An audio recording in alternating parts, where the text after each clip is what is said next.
Good evening, everybody, and welcome to the fourth lecture in my Gresham College series on the psychology of finance. So what we've been doing in this series is to understand the mistakes that people make and how this leads them to having some decisions which might not be optimal for them. And what we did last year actually, was we looked at the mistakes that investors make, how certain biases that investors have cause them to make bad trading decisions. Now, you might think, well, why do I care whether investors make bad decisions? As long as I'm not the investor making those bad decisions, if Sarah makes bad decisions, then she loses. But whenever Sarah is trading, she's trading with David. And so if Sarah loses but David wins, some people are happy, some people are unhappy. This doesn't have an effect on the overall economy. We think that might be a zero-sum game. So today what we're going to look at is mistakes that are made by CEOs, because this does matter for the economy.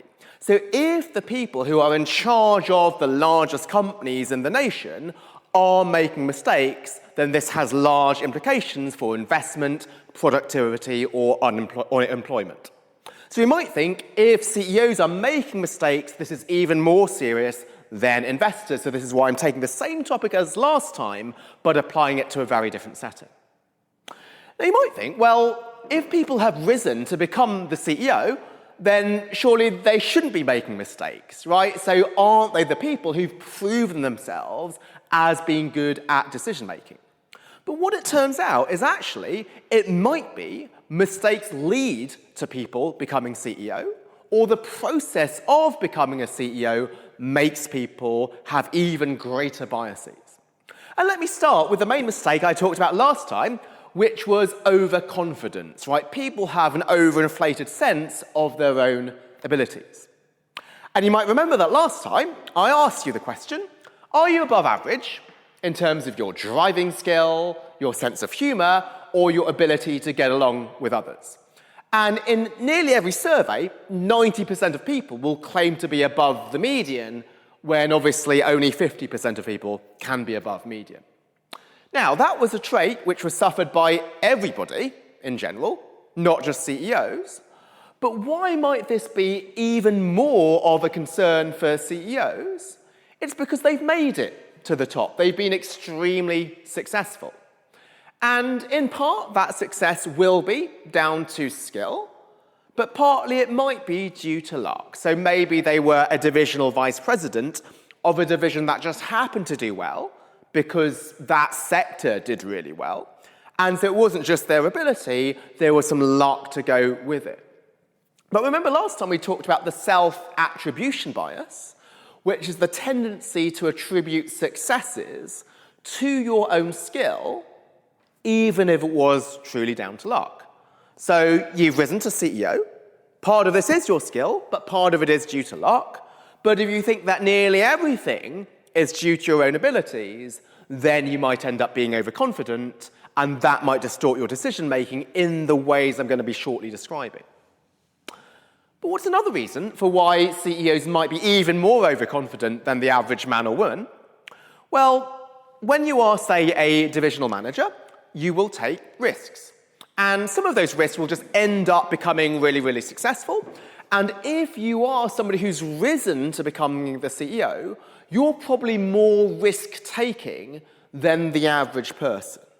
Like people who take more risk, they end up doing really well, and they can also end up doing really badly, because risk can either pay off or it can fail. But given we are looking at CEOs who ended up being successful, part of the reason why you ended up being successful must be because you took some risk in order to stand out from the rest of the crowd. So CEOs end up being more risk-tolerant and more risk-loving than the average person, and that's also why these are people who might be people who are overconfident. Now, you might think, well, aren't there ways of trying to address overconfidence? So let's go back to the idea of trading in the financial markets. If there was an investor who ended up being really overconfident and making bad decisions, then they would lose money, and they would eventually exit the market because they've got no money left to invest. And even if that doesn't happen immediately, maybe it takes a long time, if somebody's making some really bad trades, let's say Sarah, Well, David is on the other side of those trades, and so Sarah is not going to be having too large an effect on the stock market. But notice that doesn't necessarily happen with CEOs, because there is one person in charge of a company, and if she is overconfident, then it might be there's lots of other people who disagree with her, but they're not actually going to be able to influence the decisions. So what often comes with overconfidence is that you are not willing to listen to other viewpoints. So even if other people within the top management team are trying to offer different viewpoints, or even investors are providing other types of advice, it might be that you ignore them, or that maybe they have incentives to provide advice that they know you will agree with because people are much more willing to hire advisors who tell them what they want to hear. So again, the cult of the CEO, the fact that he or she is in this position, might actually mean that other forces lead to them giving advice that the CEO wants to hear, whereas in financial markets, if you're trading in the wrong direction, other people will exploit you and take the other side from you rather than doing the same thing as you. So this is why it might be a big concern to have overconfidence in CEOs. There's not the natural mechanism to get rid of it. So all I've said is that there are some CEOs who are overconfident. But that's not that practical a question. You might think, well, how do we figure out which CEOs are overconfident? Why? Because if you're an investor, you might want to avoid their companies. Or if you're a board, maybe this is a time you would need to step in. Now, if you cast your minds back to my very first Gresham series 2 years ago, I taught a talk on executive pay. And I said back then that many CEOs are paid with stock options. So what is a stock option? This gives you the ability to buy the shares of your company at a fixed price. So it's good for alignment, right? Because if your company has done really, really well, the right to buy it at a price that was set some time ago is going to be worth something because the stock price has gone up since that price was set. Now, when CEOs are given options, they normally have an exercise period. So what that means is they cannot be exercised for, let's say, 3 years. Now, that's a good thing, right? Because it means that the CEO has to deliver good long-term performance before she can exercise the option. It prevents short-termism. Now, once the option can be exercised, it's good for a CEO to do that. Why? Executives are typically risk-averse, and it's good diversification to be able to exercise your options and to sort of diversify your portfolio. But if you're an overconfident CEO, you might choose never to exercise your options because you might think your stock price will keep going up and up and up and up because you're such a great CEO. So one measure which two finance professors Ulrika Malmendier and Jeff Tate developed was to look at who are the CEOs who don't exercise their options when they can. They continue to hold on to those options because they think they're such great CEOs and they could drive the stock price up even higher. Now, obviously, the first thing that Jeff and Ulrika need to do is to ask, well, were they actually right? Because it might well be that the CEOs were actually able to create value. And you might think, well, the mark of a good CEO is one who keeps invested in her company. She doesn't sell out as soon as she can. But what they found was that it was not the case. So if you are holding on to your options longer than you need to, in fact, that is not backed up by good subsequent performance. In fact, the company ends up not doing so well. Okay, so one measure they use is whether you hold on to your options longer than you need to. And the second measure they use is measures in the media. So journalists all the time, they will talk to management and they will look at management's behavior and they will have some assessment of his or her qualities. And so they took articles which describe the CEO as confident, or alternatively some synonyms like confidence or optimistic or optimism. And they'll look at some articles which describe the CEO as cautious, or other words like reliable or practical or conservative or frugal or steady. And they'll have this media-based measure of overconfidence based on what journalists describe them as. And so here's one example. So this was describing the CEO of Blockbuster, the old video store, Wayne Huizenga. It says, Mr. Huizenga remains ebullient in his optimism, determined to make life miserable for the disbelievers who have invested short in Blockbuster stock. Right, so there were short sellers who were selling the stock saying, well, actually, maybe you want to change your business model. Maybe you have to realize that videotapes might not be around. He said, no, I am confident in my ability. I'm not going to listen to those short sellers. I am going to try and crush them. And in fact, not only was he described in the Wall Street Journal as being overconfident, he was also a long option holder. He did not exercise his options when he could. So that is the measure of overconfidence that they use. They use those two measures from the media and your option holdings. So what are the scenarios in which overconfidence will manifest? If a CEO was overconfident, what decisions might she make? Well, the biggest decision she might make is to take over another company. Why? She's so confident about her ability that she thinks if she could buy another company, she'd be able to turn it around with her great ability and make it worth much more than it currently is. And indeed, Warren Buffett, the legendary investor, he talks about this by referring to a fairy tale. So he says many CEOs apparently were overexposed in impressionable childhood years to the story in which the imprisoned handsome prince is released from a toad's body by a kiss from a beautiful princess. Consequently, they are certain that their managerial kiss will do wonders for the profitability of the company. So, some CEOs do see themselves as this princess who can buy other companies, toads, which are underperforming, kiss the toads and turn them into princes. They can wave their magic wand. But in fact, that's not what Warren Buffett saw in his experience. We've observed many kisses, but very few miracles. Nevertheless, many managerial princesses remain serenely confident about the future potency of their kisses, even after their corporate backyards are knee-deep in unresponsive toads.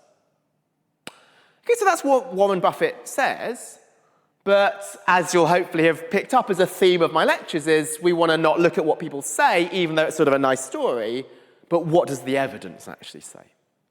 And so this is the first of the papers by Ulrika Malmendi and Jeff Tate, which have just spawned a massive literature, been really well cited.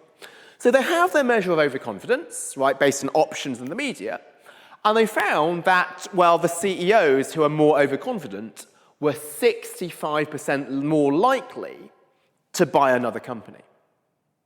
Now, going back to my very first lecture series, the sixth one of that series was on mergers and acquisitions, buying another company. I showed that sometimes it creates value, sometimes it destroys value, and it's pretty much 50-50 as to which it is. So the very act of just buying other companies, that's not necessarily a bad thing. But what they found was that they were buying companies that were in other sectors, diversifying mergers. And if you remember back to that lecture, I showed the evidence was that if you are buying companies outside of your core business, that is typically destroying value. Why? Because even a great CEO who is truly great is probably good in her industry, but often people think, well, if I'm good at, let's say, the media industry, I could enter into a quite different industry, be it utilities or financial institutions, and use my magic wand there. But in fact, even a great CEO is typically strong at his or her field, but an overconfident one won't recognize the limitations to their expertise and will buy companies in other industries.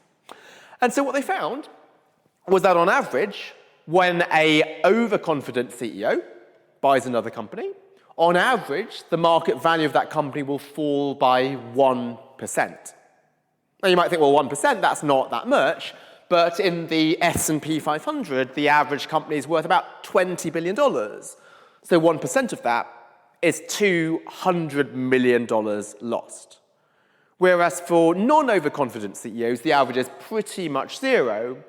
And therefore, this is consistent with what I said last time. On average, deals don't destroy value. but the ones done by overconfident CEOs do. So what else might overconfident CEOs do other than buying too many companies? Well, in terms of their investment, they might actually invest less organically if they have to finance it by selling shares. Right? So if a company has a great investment project and it doesn't have money for it, what should the CEO do? She should sell part of her company to some new shareholders and use their money to pursue that investment project. But if you're overconfident about your company, you're never going to sell shares to other people because you always think that the company is worth more than other people will be willing to pay. So if that is the case, then the investment that you are going to undertake is going to be highly sensitive to how much cash you have. Let me repeat this. If you were a CEO acting optimally, you would take any investment that is going to create value, irrespective of whether you have the money. If you don't have the money, you're going to borrow the money or you're going to sell part of your company in order to get the money. But if you're overconfident, right, you will only invest if you have the cash because you're really unwilling to raise money because your assessment of the value of the company is always higher than what other people will be willing to pay. And so what they also found was just investment was highly sensitive to cash flow, and that could be destroying a lot of value. Why? Because it could mean that there might be many investment opportunities that they should have undertaken, but they were unwilling to because they were unwilling to sell part of the company and allow other shareholders to hold part of it. Okay, so what I've said is there is overconfidence, and this is how to measure it. This is how it might manifest. But you might think, well, what causes overconfidence to begin with? Right, once the CEO is overconfident, we can see how to diagnose it, but what leads to overconfidence? So what's interesting is one of these things is actually awards. Right, so Business Week gives awards of the best and worst managers of the year. Time magazine has an award for the person of the year. Often these are not CEOs, but sometimes they can be. So Mark Zuckerberg one year was named as the Time Person of the Year. Now, it's not clear whether this is good or bad. You might think this should be good for the company, right? It raises its profile. It's something that makes a lot of people think, I want to work for this company. I want to work for the CEO and learn a lot from their great abilities. So it should be an unashamedly good thing if CEOs were always rational. But if this gets to the CEO's head and they become overconfident, then this is something which might actually be a curse rather than a blessing. And it's not only that which you can look at. You can also become overconfident if you end up doing things other than running your company. So Lee Iacocca, who was the CEO of Chrysler, he was appearing in Miami Vice. That was improving his celebrity status. You have Bill Gates appearing in Frasier. And all of these things, right, you might think will be good, that boost your profile, but if it is something where you think now you are greater than your investors or your board or your other colleagues, it could lead to bad decisions. Now, there is a newer paper by Malmendian Tate, which looked at, well, what happens after CEOs win these awards or have these other types of recognitions? Now, what they found was that after they won the award, then the companies ended up underperforming. Now, you need to think, is this correlation or is this causation? Right? I'm claiming, well, maybe the award made them overconfident, and because they were overconfident, they're making all of these bad decisions. But it might be that the bad performance would have happened anyway because of mean reversion. Right? Companies do really well. That's what led to the CEO winning the award. But you can never sustain great performance forever, so naturally, it might come down. Just like if you were to toss a coin many, many times, you will have streaks of maybe 5 heads, but after the 5 heads, you're probably going to get some tails later. That's just mean reversion. those of you who know football will know the Curse of the Manager of the Month award.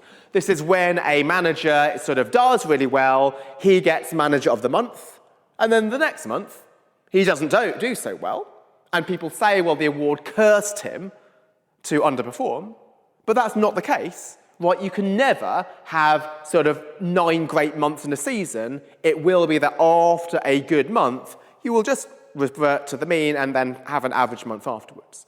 So the fact that companies underperform after there's an award, that doesn't necessarily mean that the award causes underperformance. But if you look at actually the amount of this does seem to be quite large. So if you were to sell the stock of winners and buy the stock of predicted winners, this will earn 15 to 26% per year over the next 3 years. So why is that a really interesting way of diagnosing it? What they're doing is they're taking 2 sets of CEOs who performed equally well. Right, they both had great increases in market share, great stock price performance, but one got the award and the other did not. Right? Now, because both of them did really well, they should both mean revert to the same degree, if indeed there was correlation but not causation. But the fact that the 2 that did equally well, but one just ended up winning the award for some reason, that one does much worse than the one who was predicted to win, but didn't actually win over the next 3 years. So that suggests that it is actually causation, not just correlation. The actual act of getting the award causes bad future performance, rather than just doing well in the past, leading to the bad future performance due to mean reversion. And what's interesting is the other things that happen to the CEO and the company, not just bad future performance, what they end up doing is managing earnings. So what does that mean? If you remember lecture 2 of this series called Hidden Investment Opportunities, there are ways in which companies can change their reported earnings in order to boost them. So they make the company look artificially good. And so why might this happen if you're seen to be a superstar? Once you've won these awards, you want to keep up the cult of being a great CEO. You don't want to admit that maybe things are wrong, and so you might manage your earnings in order to do this. And you can find a number of examples of this, not just managing earnings, but perhaps fraud in other ways. So Elizabeth Holmes of Theranos, that was another example of a CEO who had this great cult, won lots of awards, was named a World Economic Forum Young Global Leader, and was hiding some of the deeper problems within the company. But what else might an overconfident CEO do? Well, they get paid a lot. Why? Because they now have a large sort of status and halo affected with them. But even more serious for the company is they get distracted and do a lot of things that are actually not core to running the company. So they will join boards of other companies. Why? Because their fame just gives them the demand for them as being a director. And they end up writing a lot of books rather than managing the company. Now, again, if you write a book, that might not necessarily be bad for the company. If you wrote a book about the company, that might attract people to join the company. It might give the company great publicity. But in the end, a lot of CEOs just write the book not about the company, but about themselves. Right, so here's an example. Andrew Grove, the CEO of Intel, wrote a phenomenal bestseller called Swimming Across. This guy who's endorsing it saying, haunting and inspirational, it should be required reading in schools. Why? Clearly an account of Intel will not be that inspirational. Instead, in Swimming Across, a true American hero reveals his origins and what it takes to survive and triumph. So again, this is a concern because if the CEO is spending a lot of time doing this rather than running his company, that might be why we saw this underperformance afterwards. And not only do they write books, the other thing that Ulrika and Jeff found was they have lower golf handicaps. So maybe they think they're so good at running the company that they don't need to spend as much time on the company. They end up just doing a lot of other things. Okay. So, Okay, that's all sort of fun, but it might seem also concerning if indeed the most revered CEOs end up taking some bad decisions. So now to the serious part, how do we address overconfidence? Right, and some of the listeners will be leaders of organizations, and so this might be a concern for you. So how might we try to address this? Now, there's lots of things that CEOs do which might destroy value, and indeed I covered this again 2 lecture series ago when I talked about corporate governance. But back then, I talked about decisions that CEOs make which knowingly destroy shareholder value. Right, sometimes CEOs will just expand the company too large. They know that it's not good, but they don't care because they just benefit from there being a larger company. Or CEOs pay themselves too much. They know they don't deserve it, but again, they don't care because they benefit. Now, that was what I called an agency problem, where a CEO deliberately takes decisions that are bad for the company. And why do they do it? Well, they benefit themselves. And so the solution to that is to tie pay more closely to performance, or to have, say, firing or takeovers if performance is bad, so have an active board. But the problem with overconfidence, rather than agency problems, is the CEO genuinely thinks that she is doing a good job, right? So if you tie to pay even more to performance, she would even more do these things like acquisitions and buying companies in unrelated industries because she genuinely thinks this will create value. So this is why overconfidence might be even more of a problem than just a CEO sort of being lazy or shirking or pursuing self-interest. The latter you can fix by making the CEO more accountable for performance, but you can't fix the former because the CEO genuinely thinks that her actions will improve the company's performance.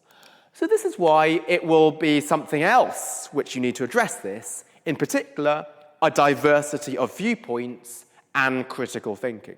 So this was the topic of a Gresham lecture I gave last year called Critical Thinking, in turn based on my TED talk, What to Trust in a Post-Truth World.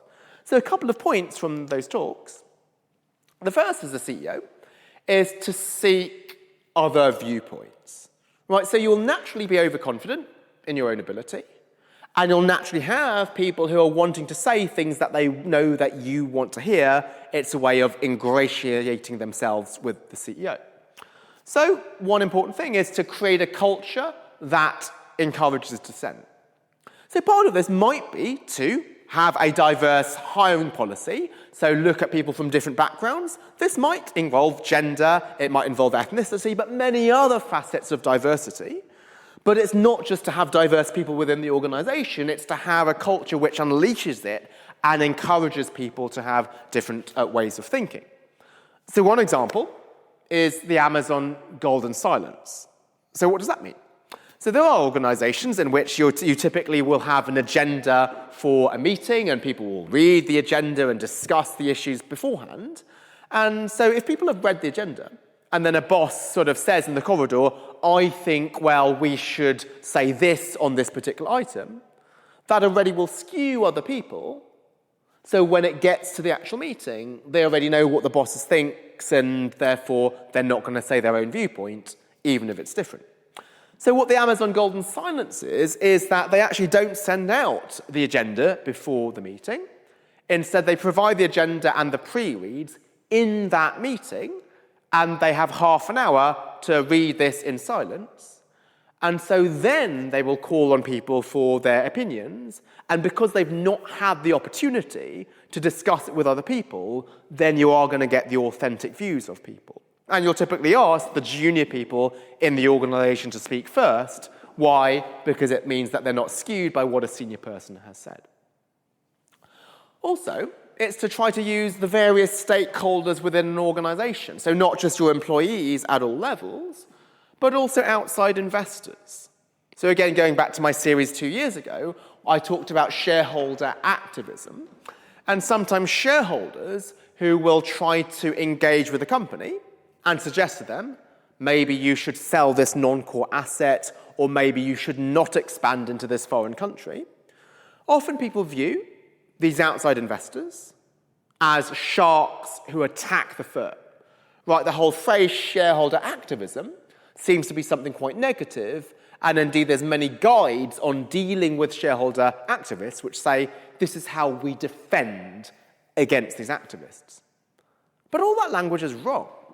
Right, to defend against something means that you've already decided that it's an attack, it's an unwelcome, we don't want to listen to their views. But maybe, if there is some outside advice that we're getting, maybe the first thing to ask is, are they actually right? Right? Do they have a point? Maybe me as a CEO, right, I can't see the blind spots in my own strategy because it's one that I devise myself. Let's see whether there's actually some truth to this and try to take seriously this outside viewpoint.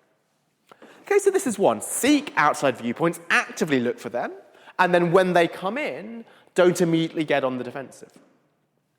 The second one is to listen to experts. So as I mentioned in the critical thinking lecture, right, we need to think carefully about who are experts.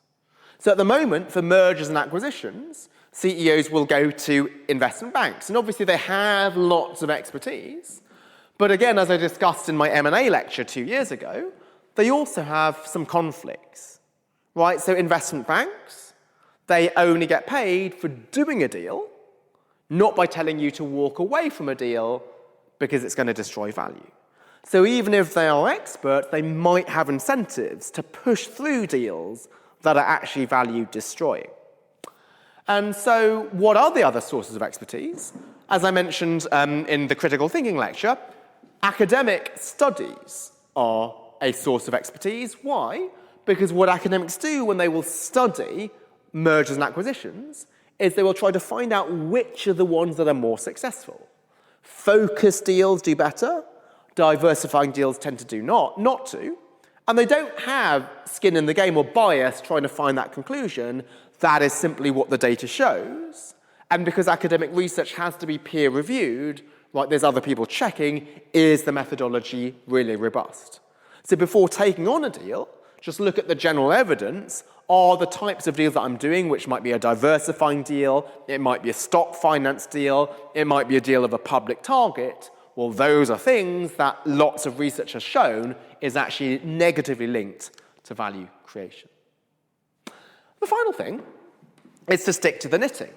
So both in terms of the business, so don't diversify excessively, and also your own time, right? If you're the CEO, you're paid extremely handsomely to run the business, not necessarily to write books or appear on Miami Vice or play golf.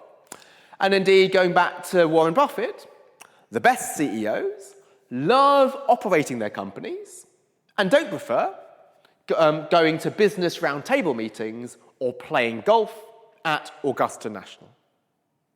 Okay, so that's the first part of my talk. So that was on overconfidence. I know I spent a lot of time on that, but I think it's a really serious bias, particularly for CEOs as opposed to people in general. Now what I want to do is to look at some other traits that CEOs have, which we might to be careful of.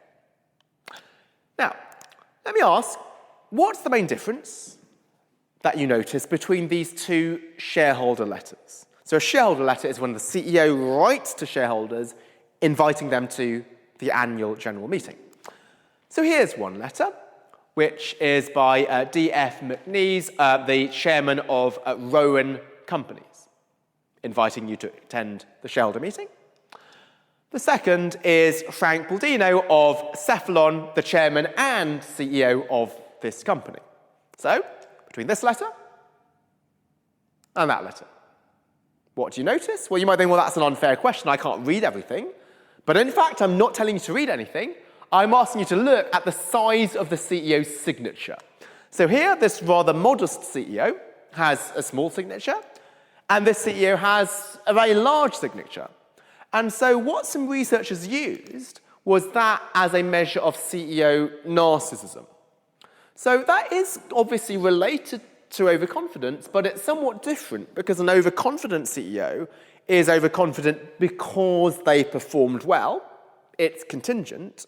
Whereas a narcissistic CEO just thinks that they're great even if it's not justified by anything. And you might think, well, that's sort of a crazy measure looking at the size of the signature. But in fact, well, the proof of this is, does this actually show up in the data? And what they found was that CEOs who are narcissistic, at least as defined by the size of their signatures, overinvested, buying other companies, and doing lots of R&D. Well, that R&D is sometimes a good thing, like we want companies to innovate. But if they're overconfident in their ability to innovate, they might just be wasting a lot of money on pie-in-the-sky projects. And this is what turned out was the company ended up generating less profitability and less cash flow. Just like the overconfident CEOs, they were paid a lot, and they engaged in much more earnings management, so sort of manipulating their earnings. And importantly, all of these results continued to hold even after controlling for overconfidence. So what this suggested is narcissism and overconfidence were separate traits that you might want to identify in a CEO. And let's just give a couple of examples of not just the size of the signature, but also the performance. So this CEO, Bruce Chizen of Adobe, you might think, who is he? But yeah, he was the CEO of a very well-performing company in these 6 years, plus 24%, but you might not have heard of him, perhaps because he was maybe having a lower profile.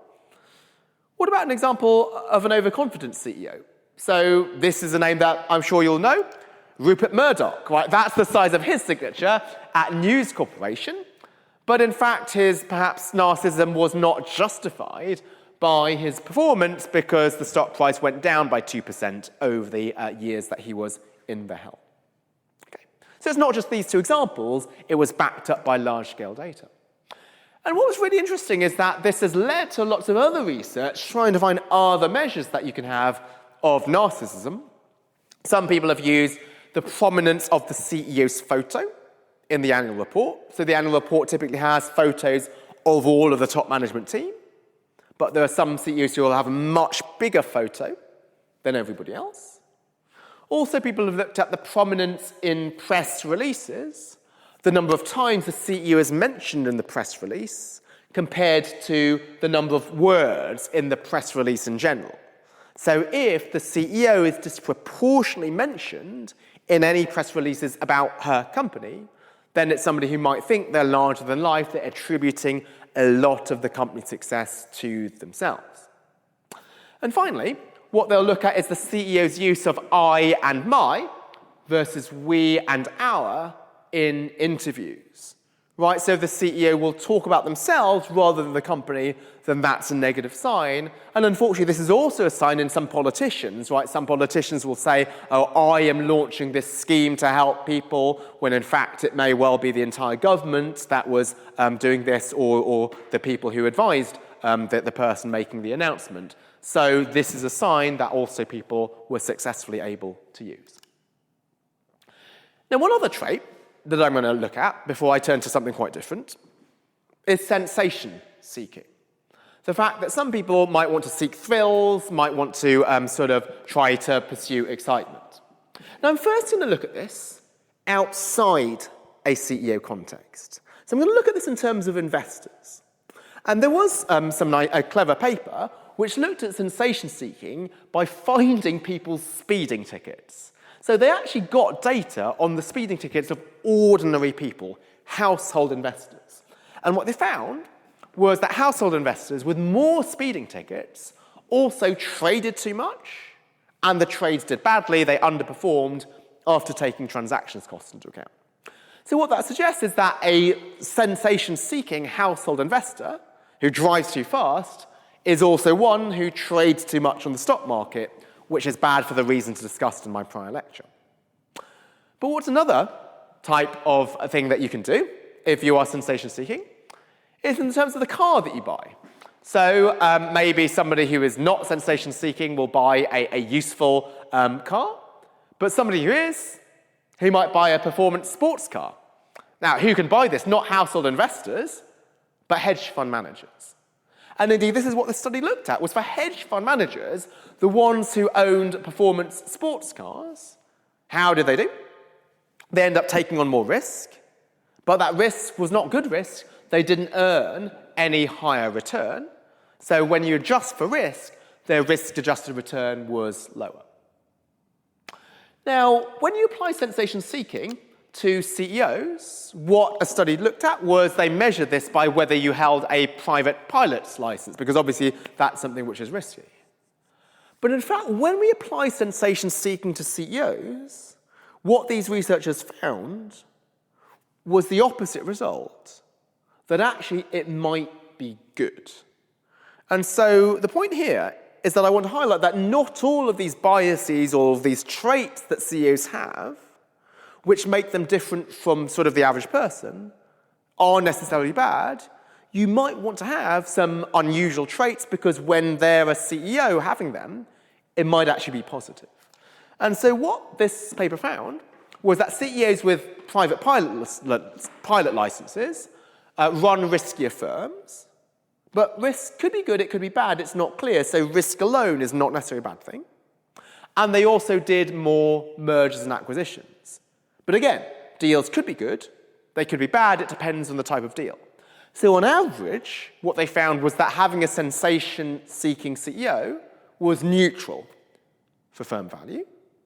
But if your company was a low-value company, was sort of in a dying industry, which didn't have great investment opportunities, then when they bought other companies, those purchases created a lot of value. So why does that make sense? Well, it may well be that if you are sort of really looking hard within your industry and within your company to invest more, and you can't, you might take on the risk of buying another company if you're sensation-seeking, and in that case, that actually added a lot of value. And also what they found was that CEOs with private pilot licenses were more innovative, so they produced more patents, higher quality patents, and more original patents, i.e. patents that were different from what the company was already doing.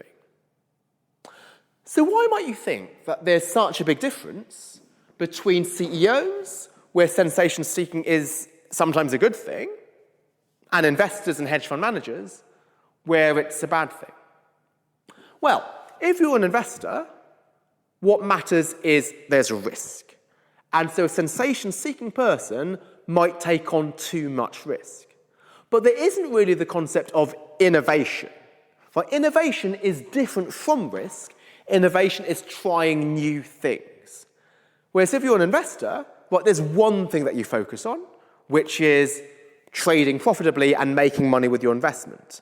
Yes, it's true that if you're a fund manager, maybe you're going to launch some new funds, but there isn't the same idea of launching new products like there is for a CEO. So back 1 year ago, in my lecture called How Great Companies Deliver Both Purpose and Profit, I talked about how Vodafone launched M-Pesa, this mobile money service in Kenya. That was very innovative. It was completely different from its core strategy of mobile phone winning license auctions and so forth. And so for a CEO, what matters is not only risk, but innovation, developing new products, which there's no real analogy of for an investor. And that's why sensation-seeking, it does have this positive effect on innovation that you might not have in other contexts. So the final part of my talk is to think about, well, what are the actual mistakes that people might make? Yes, we've said they're making sort of bad M&A decisions, they might be investing too much and trading too much, but what is sort of going on in their head which might lead to some bad decisions so that we can sort of knock out not only who are the managers who are overconfident, but what are the decision-making mistakes that they might make? And there could be a ton of things I can go through, but let me just keep this focused and on one particular type of mistake, which is rules of thumb. Or some of you might know this as heuristics or bounded rationality, where you're using some sort of easy rule rather than analysing something from first principles. Now that seems a bit abstract, so let me make it concrete with a couple of examples. So, one rule of thumb that people use is what's known as a hurdle rate. So what is a hurdle rate? This is a hurdle, it's a benchmark that any new investment or any new project that a company wants to take needs to beat. For example, if my company has a hurdle rate of 15%, then any investment that I pursue needs to have a return above 15% for me to be willing to pursue it. Now, a basic principle of finance, and indeed my final Gresham lecture series next year, is going to be called The Principles of Finance, looking at the essentials and basics of finance. But one of these basic principles is that the return that a project requires should depend on its risk. It doesn't make sense to have a global, uniform, one-size-fits-all 15% hurdle rate. Instead, for a less risky project, maybe 10% is okay. For a very risky project, you might need 20%. Why? Higher risk requires you have a higher return for you to be willing to undertake it. However, if you're a lazy manager, right, it may well be that you're just going to have a one-size-fits-all hurdle rate of 15%. Right? So this is something that every CEO might make the mistake of. It's nothing to do with overconfidence or sensation-seeking. So this is why I wanted to end this talk with these examples, because you might think, well, overconfidence and sensation-seeking and narcissism, those are pretty extreme traits. Maybe I don't suffer from them. But maybe you do make these mistakes of rules of thumb. Okay? So if you're using this one-size-fits-all hurdle of 15%, rather than tailoring it to 20% for something risky, or 10% for something less risky, then what are the consequences? Well, companies that do that, they end up taking too much risk.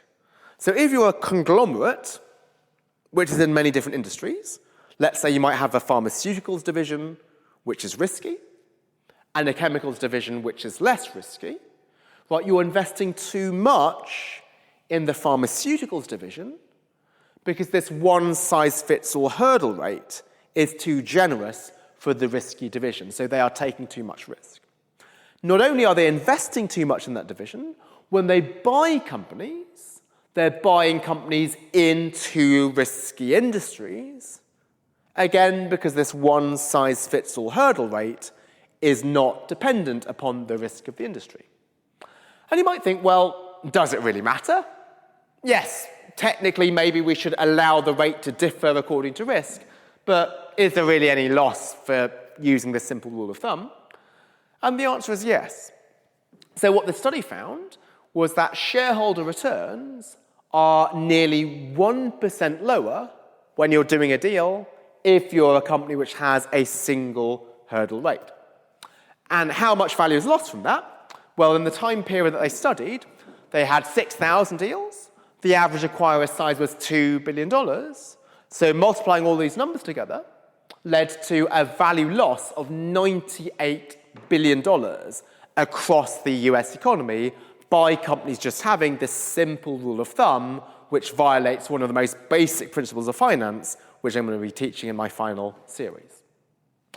So one mistake people make is just having a one-size-fits-all hurdle rate. A second one is based on deal negotiation. So going back to mergers, right, we said that when people do these mergers, then they might be destroying value. But what might be the source of this? So when companies announce deals, they will often announce a premium to the current price. Right? So if there's a company which is trading at the moment, in order to buy the company, you might need to offer 30% higher than what it's currently worth to encourage people to sell the company. Now, there's many cases where actually the current stock price already incorporates the probability that it might be taken over. Why? Because there could be rumors that the company would be taken over. So when InBev bought Budweiser, the beer company, before the deal was announced, people thought that the deal would happen. And so what happened to Budweiser's stock price?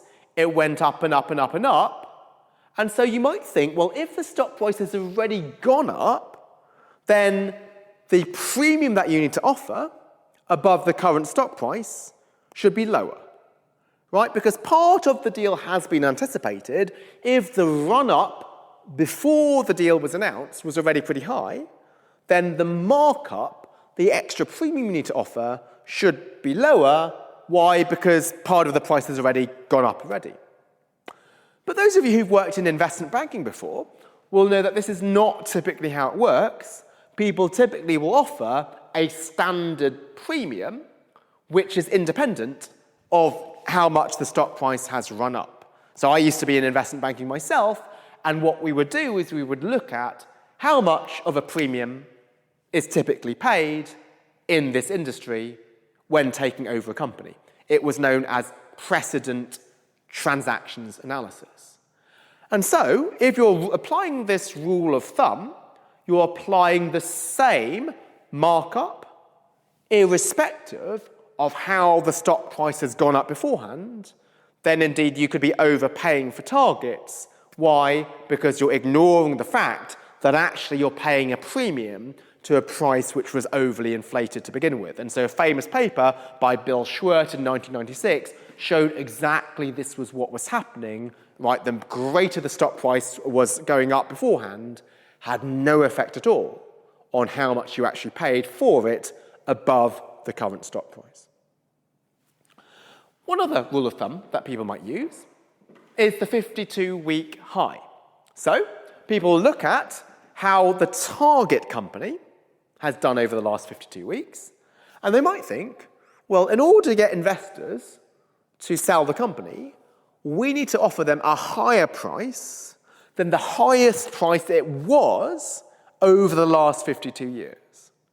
Again, this is just a behavioral thing. It's a shortcut because that's something that people might have in their mind as being sort of a fair price. So if you're offering just above that 52-week high, then that might be something to get shareholders to accept it.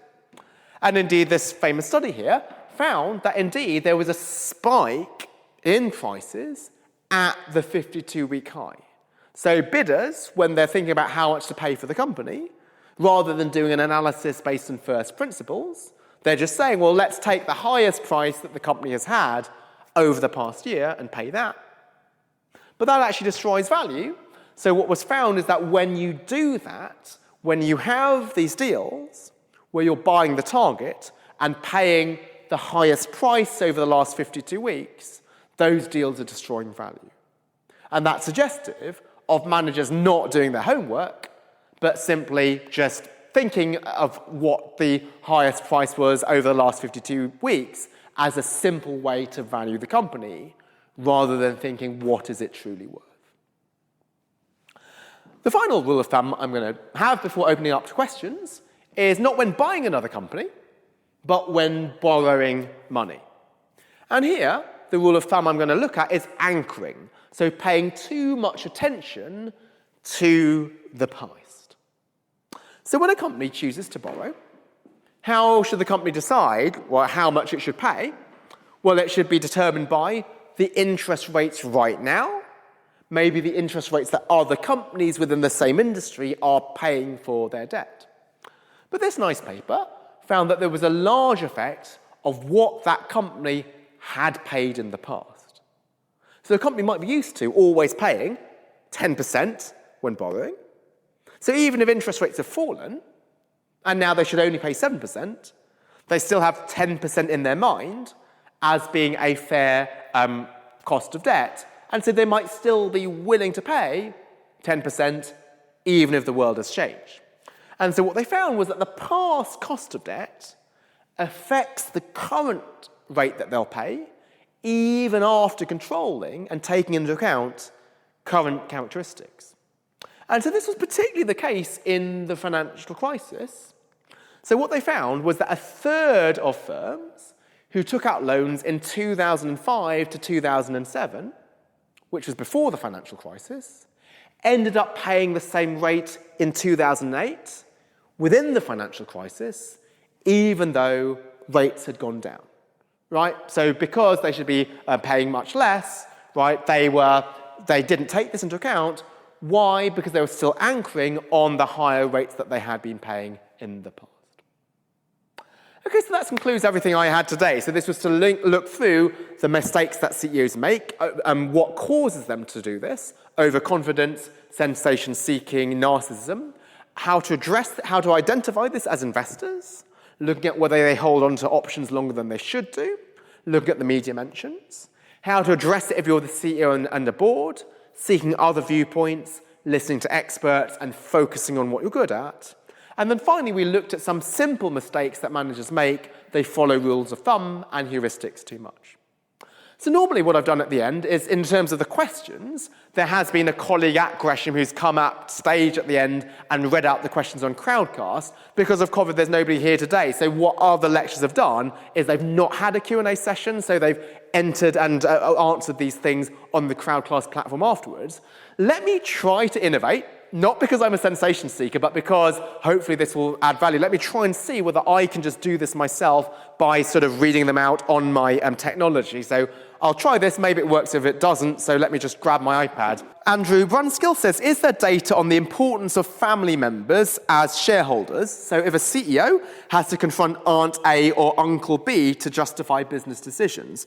There is actually research on family members, not in terms of aunts and uncles, but in terms of your children. So there's research which finds that if CEOs have daughters, they're more willing to be socially responsible because daughters are more concerned about social responsibility than sons might be.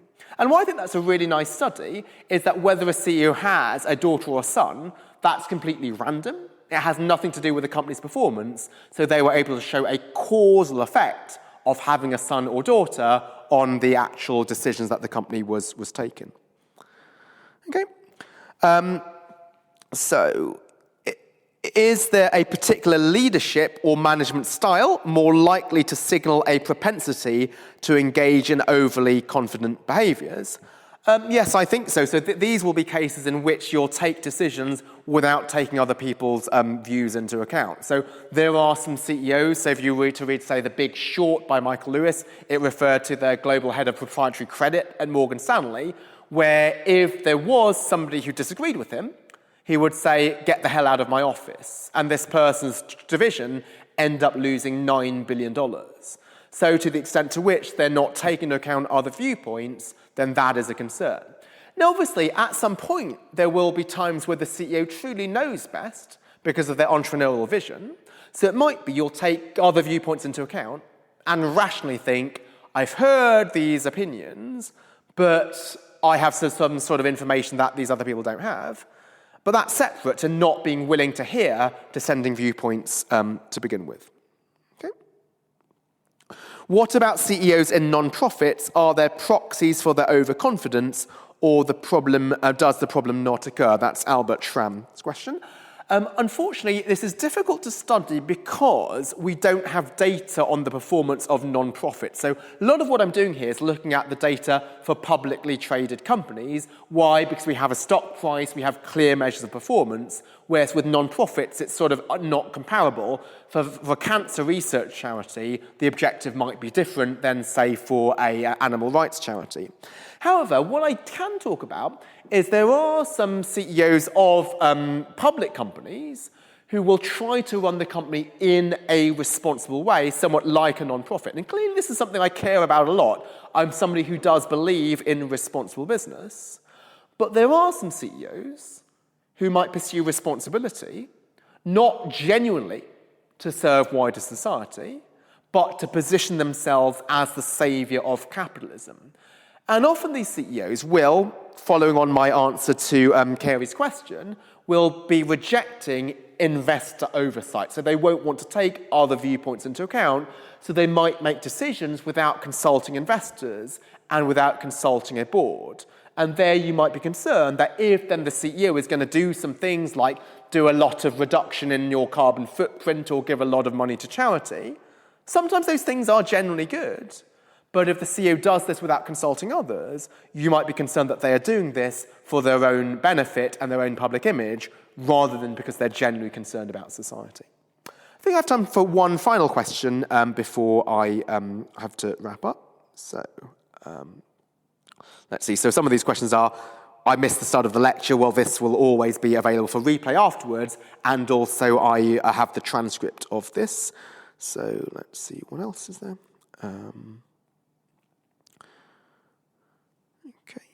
What is the role of PR agencies, investor relations professionals, in the way the CEO shows up in annual reports, media, and events? So I think here, I don't have any direct research that I can recall immediately. So when I say things, I try to say it based on research. But here, can't recall anything off the top of my head.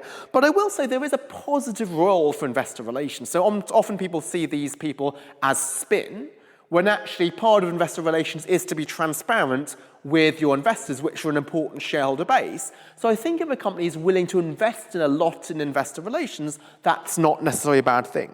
You talk about the way the CEO shows up at media and events, and I think part of it is for the CEO to be willing to confront his or her investors.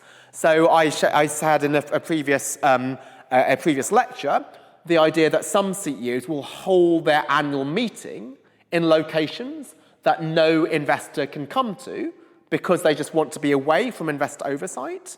But the CEOs who are willing to meet their investors, that's a positive sign, and that was in my lecture 2 called Hidden Investment Opportunities. Just fine, I know that should be my last one, but I've seen one by Owen Branley. Does the Peter Principle still apply? So what the Peter Principle is one where you have people who are promoted to a position where they're incompetent. So why does that happen? Well, if you're good at your current job, then you'll be promoted. And only once you are underperforming in your current position, then you will not be promoted further. So this says that people will always be in positions where they are incompetent. And I like to answer these things with research. So I will here just refer to a research paper by Kelly Shue, S-H-U-E. I've covered her research in past lectures. She's got a great paper on the Peter Principle, which I would encourage you to read. Thank you so much for everybody showing up to this lecture, even though it had to be online rather than in person. And thank you for bearing with me having to read out these questions, even though it meant that you had to put up with my voice for 1 hour rather than somebody else's. Really appreciate everybody's interest. And so the fifth lecture will be in a month, and this will be on how CEOs will exploit our own biases. So these are things like having gym memberships, which encourage people to sign up and end up not going to the gym, or mobile phone contracts where they give you a little bit of a massive penalty if you exceed your limit, taking into account trying to exploit our overconfidence in trying to predict what our phone usage will be. So that will hopefully not just be an interesting lecture, but also a practical one of how we can try to avoid companies trying to exploit our own biases. So I hope to see you again next time. I believe it's late in April. Thank you so much again to everybody for your support of this lecture series, and not only my series, but the series of my colleagues here at Gresham College. Thank you.